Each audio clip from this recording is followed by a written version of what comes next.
Doctor Baba Saheb Ambedkar open university.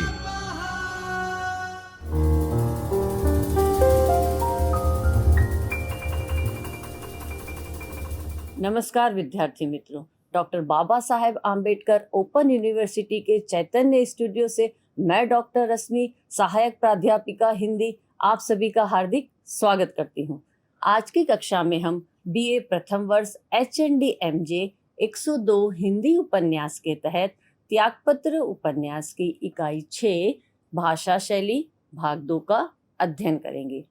इससे पहले की कक्षा में हमने भाषा का अर्थ एवं स्वरूप, शैली का अर्थ एवं स्वरूप एवं त्यागपत्र उपन्यास की भाषा के अंतर्गत शब्दगत विश्लेषण की चर्चा की।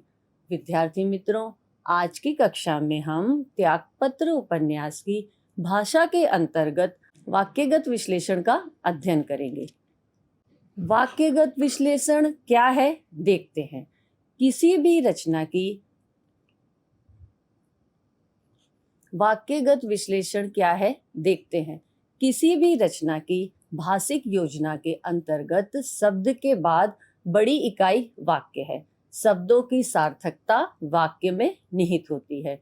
इस दृष्टि से वाक्य योजना का विश्लेषण भी पर्याप्त अपेक्षित है।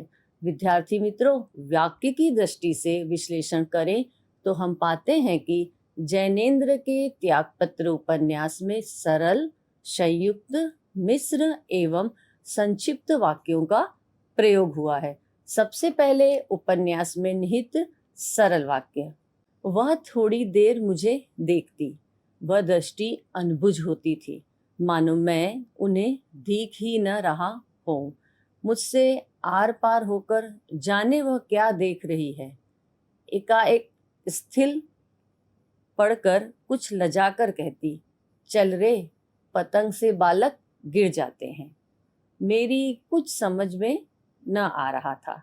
मैं सकपकाया सा खड़ा सा थोड़ी देर बाद में साहसपूर्वक उस कोठरी में गया। इसके बाद किसी विशेष बात होने की मुझे याद नहीं। अगले रोज फूफा आए। मेरा मन उनकी तरफ खुला नहीं। उन्होंने ही मुझसे कुछ पूछा। बुआ की तबीयत कुछ विशेष गिर गई थी। मैं उन्हें अपने कंधे से लगी लगी ही मोटर तक गया। फूफा ने बाबूजी को प्रणाम किया। वह मोटर में बैठ गए। मोटर ने घर घर की। फूफा ने समोद भाव से कहा, प्रमोद साहब, आदाब अर्ज है। मैं मानो घूंट पीता हुआ खड़ा था। अब संयुक्त वाक्य देखते हैं। मेरी माँ का बुआ सदा डर मानती थी और उन्हें मेरे सामने सदा तेरी माँ कहा करती। वह बेबात हंसती थी और बेबात मुझे पकड़कर इधर से उधर खींचती थी। इस पर उन्होंने अपनी चुटकी से दबी कागज की गांठ को खोला और दोनों हाथों के जोर से उस छोटे कागज के हजारों टुकड़े कर डाले। विद्यार्थी मित्रों, अब मिश्र वाक्य देखें। मैंने उस समय यह भी अनुभव किया कि उन्हें अब एकांत उतना बुरा नहीं लगता। मैं बाहर से घर में आया था। देखता हूँ कि माँ कहीं झपटी जा रही है। वह दिन था कि फिर बुआ की हंसी मैंने नहीं देखी। उनको देखकर जी हो आया कि मैं क्यों उनके गले नहीं लग जाऊं और कहूँ, माँ माँ। मैं चाहता था कि वह जान जाए कि मैं बच्चा नहीं हूँ। बुआ को यह बिल्कुल मालूम नहीं है कि मैं किस आसानी से मर सकता हूँ। मैंने सोचा कि मैं कभी ऐसी सुंदर अंग्रेजी लिख सकूंगा या नहीं। मैंने प्रण किया था कि मैं नहीं रोऊंगा, नहीं रोऊंगा।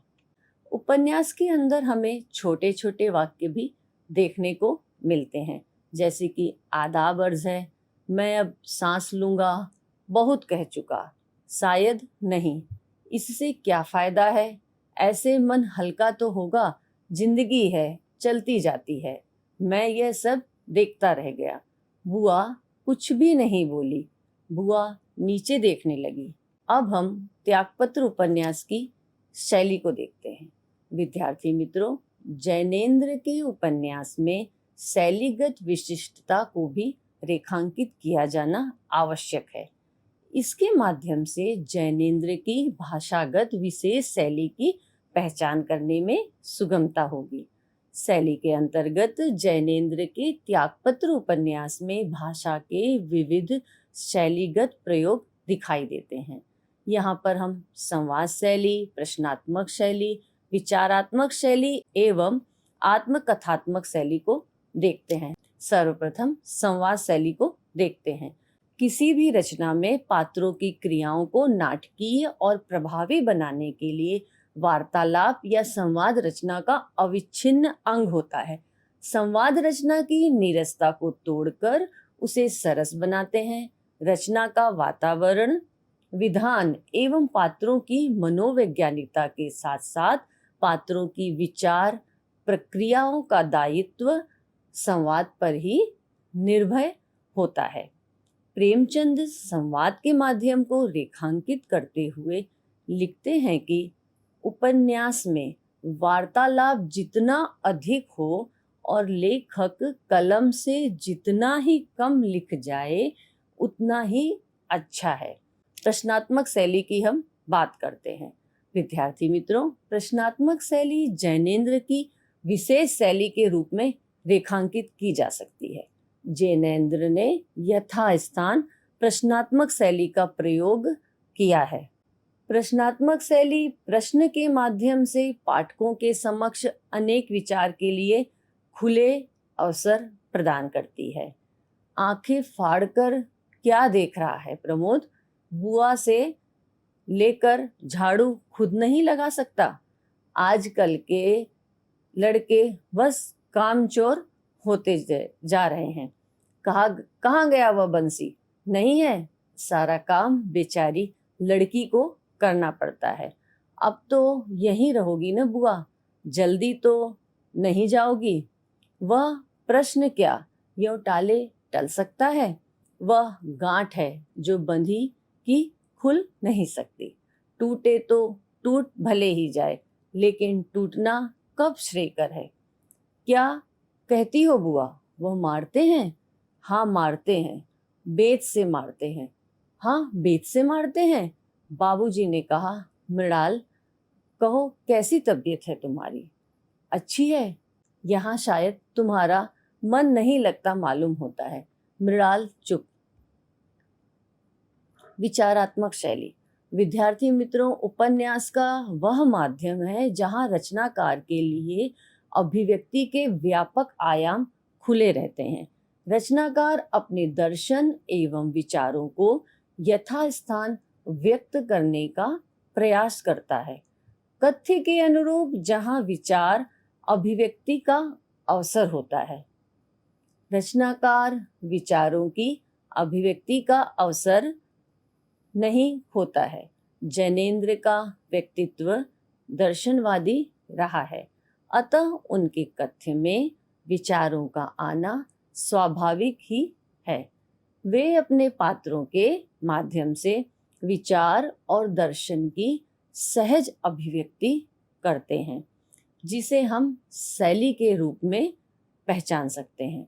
उदाहरण के रूप में देखते हैं, सब भाग्य दिखाता है और वह भाग्य चिन्हा नहीं जाता।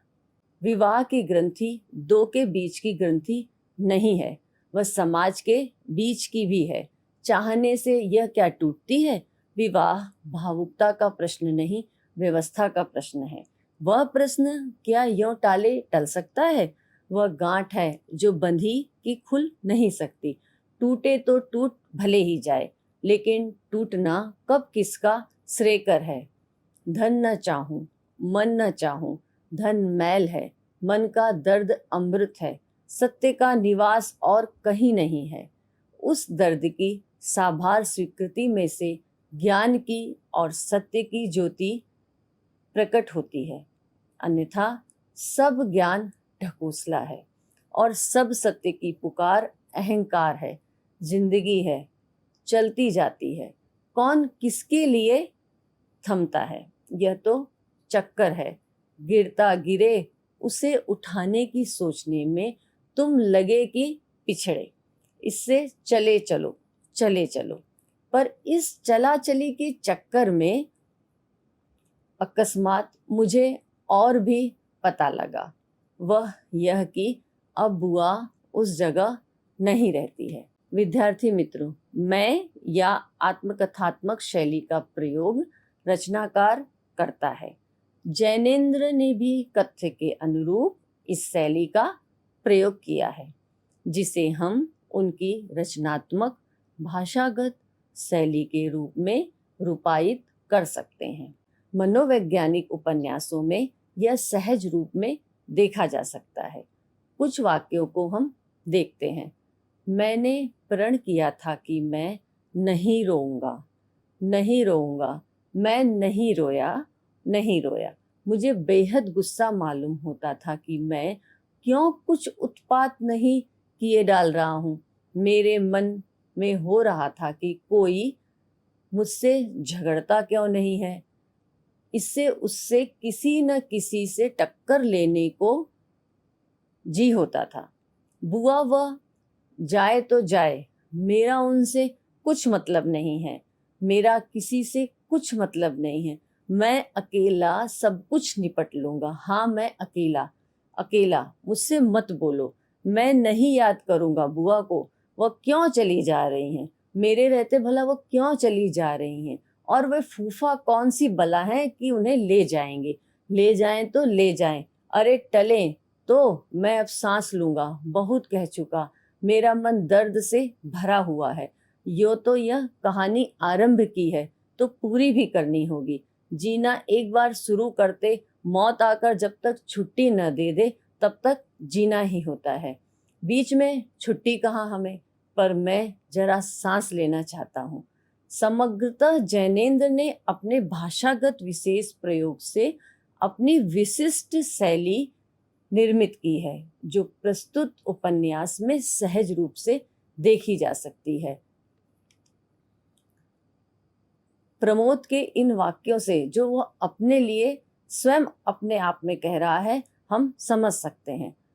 अब हम त्यागपत्र उपन्यास की भाषागत विशेषताएं देखते हैं।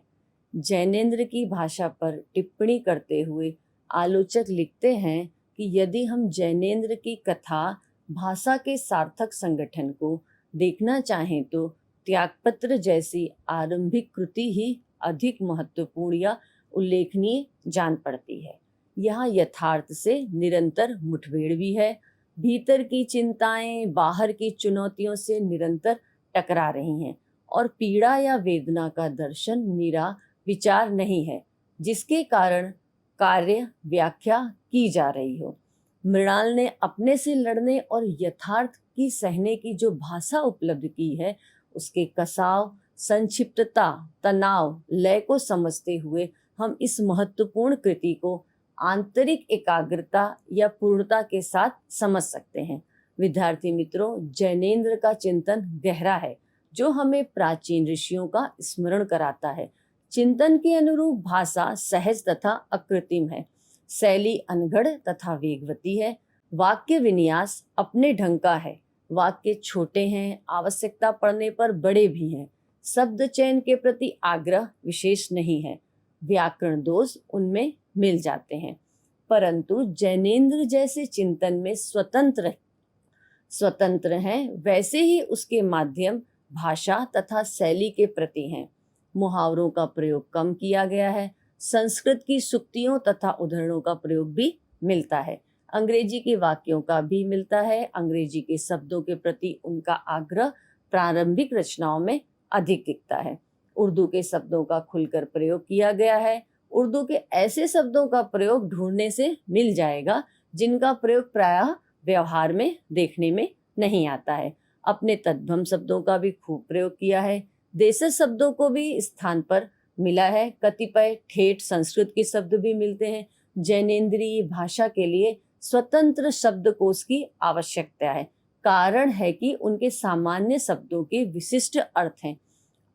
आपने व्यस्त तथा मिश्रित शैली का भी प्रयोग किया है। साथ में विश्लेषण शैली, संवाद शैली, चर्चा शैली, गोष्ठी शैली, प्रश्नोत्तर शैली, आत्मकथात्मक शैली का भी प्रयोग किया है। जैनेन्द्र की भाषा पर टिप्पणी करते हुए आलोचक लिखते हैं कि उन्होंने व्यक्ति मन की जटिलताओं और सूक्ष्मताओं के अनुरूप ऐसी कथा शैली का आविष्कार किया है जिसमें एक गतिधर्मी तरलता थी और दूसरी और भीतर की बुनावट को उसकी समस्त अनबन के भीतर खपाने या साधने की कोशिश की। कई बार इस कोशिश में एक अंतर्मुख नाटकीयता भी थी जिसमें शब्द ही सब कुछ नहीं कहते, शब्दों के बीच का अंतराल भी कहता है। जैनेन्द्र की आरंभिक कथा भाषा में निहित भ्रामक सहजता अवश्य ही हिंदी गद्य की एक महत्वपूर्ण उपलब्धि है।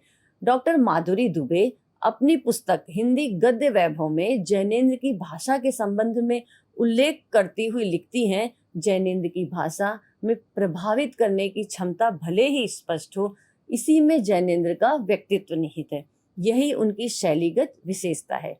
इस प्रकार त्यागपत्र में भाषा भावों की संवाहिका का है जो मृणाल के भाग्य और उसके द्वारा समाज के कठोर नियमों के त्याग को मार्मिक बताती है। इस तरह से विद्यार्थी मित्रों, इकाई 6 त्यागपत्र भाषा शैली में हमने त्यागपत्र उपन्यास की भाषा शैली को भाग 1 और 2 के माध्यम से समझा। आगे की कक्षा में हम त्यागपत्र उपन्यास के उद्देश्य के बारे में पढ़ेंगे। धन्यवाद। स्वाध्यायः परः